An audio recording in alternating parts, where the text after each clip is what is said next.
You know very well who you are, but you won't admit it. Deep in there in the middle of your heart, you know it. You've always been around, and always will be.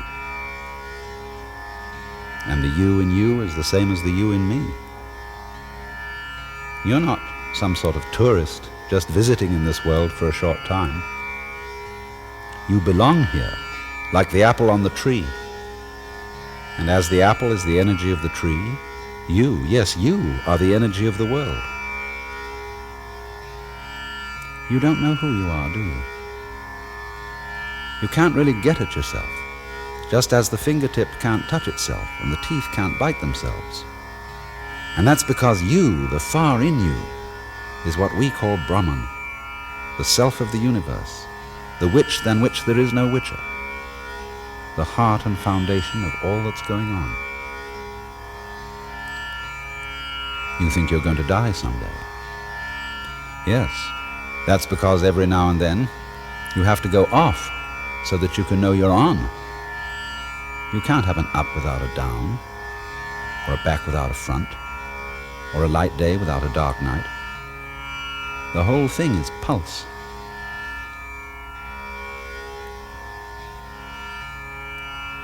So what are you doing, Brahman? You're playing on and off with yourself, hide and seek with yourself. You're just passing eternal time with adventure. You forget who you are, really. Every now and then, you make like you're just a John Doe or a Mary Smith, or a butterfly, or a worm, or a star, and that you're lost in the middle of a big outside world that isn't you, that you don't understand and that you don't control. Of course. There has to be something else, something other, to bring out the feeling that you are you.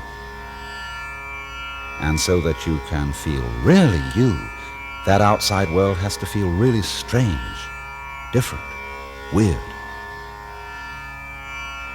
You old trickster. Deep down in, you know the whole bit. And therefore what you want is a surprise. So you have to let things get out of control. You have to feel lost and lonely to know you as you. And you play the thing out by inventing lusts and loves, fears and terrors, gnawing anxieties and screaming mimes. Also you can imagine, it's not really me, it's it that runs the show. But our secret is, as we say, Tvam. You are it. You are running the show by not letting your right hand know what your left is doing, by making like there's a whopping great split between what you do and what happens to you. And this is what we call Maya, the great illusion, and Leela, the play, the big act. And you don't just play your game with such simple elements as on and off, black and white, or life and death. To seem as real can be, this world that you are playing must be so complicated that you can't figure it out. Especially if you're using figures to figure it. So, between black and white, there is the whole range of colors. Between thunder and silence, the whole scale of tones. And between something and nothing, between a smashing fist on the face and trying to touch air, there are all the textures of feeling. Burning, throbbing, pushing, hugging, fondling, tickling, kissing, brushing, and light wind on the skin. Your world is all these elements, of light and sound, of taste, smell, and touch, woven together in many dimensions on the fabulous loom of your brain. Your brain, the most complicated thing in the world, which you yourself grew without even thinking about it.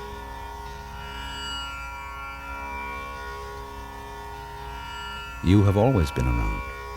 For you, I, the self, is simply what there is and all that there is.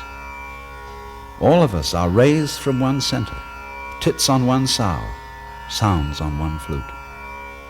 Forever and ever. But it doesn't get monotonous, boring, Because we keep forgetting it. We keep the ons on by putting offs between them. How big is it? And how long is on? And how long off? Don't take these figures literally, for their purpose is just to give an idea of vastness. We say that man, human life, is a dance that lasts for 4,320,000 years. And of course there are all sorts of other dances going on at the same time with their own rhythms.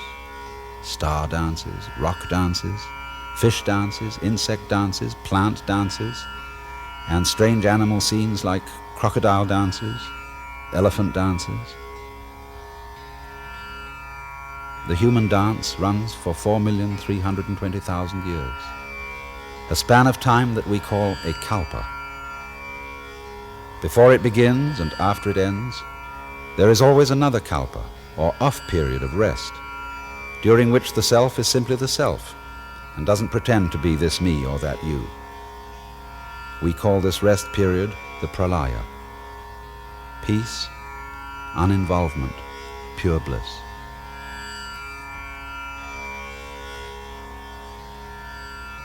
When 4,320,000 years of rest draw to a close, the Leela dance begins again, though it always seems like the first time. Every day is today. And then, through many centuries, through many pulses of waking and sleeping, life and death, you stretch your world out through a span of time that varies in mood like the rainbow, running from purple to red, from royal delight to destruction and fire. For as there is no purple without red, there is no pleasure without pain. There are thus 4 great divisions of the kalpa. We call each one a yuga, and name them after the 4 throws in the Hindu game of dice. Krita, the perfect throw of 4. Treta, the slightly imperfect throw of 3. Dvapara, the throw of 2. And Kali, the worst throw of 1. And so the first period, the Krita Yuga, runs for 1,728,000 years, during which the whole world is as perfect as a fresh flower and as unblemished as the skin of a young girl. The second period, the Treta Yuga, is a little shorter. It runs for 1,296,000 years, during which a small element of evil and decay comes into life, and the tips of the petals are very slightly brown. The third period is the Dvapara Yuga, running for 864,000 years. The syllable Dva in Dvapara means 2, double or dual, so that in this age the powers of good and evil are equally balanced. The fourth period is Kali Yuga, running for only 432,000 years, in which the power of evil and destruction takes over.